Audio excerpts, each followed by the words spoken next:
Hello दोस्तों, हमारे YouTube channel healthy life में आपका बहुत बहुत स्वागत है।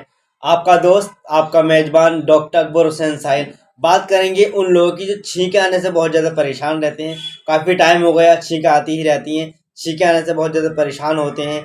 सांस नली में सूजन है, खांसी है, सांस अस्थमा, नज़ले की एलर्जी है। तो उसके लिए बता रहा हूँ बहुत ही शानदार नुस्खा, घरेलू उपाय। वो लोग क्या करेंगे, एक गिलास पानी लेंगे, उस एक गिलास पानी में 4 से 5 गुड़हल के फूल डालेंगे और उस पानी को इतना उबालेंगे जब वो पानी आधा गिलास रह जाए।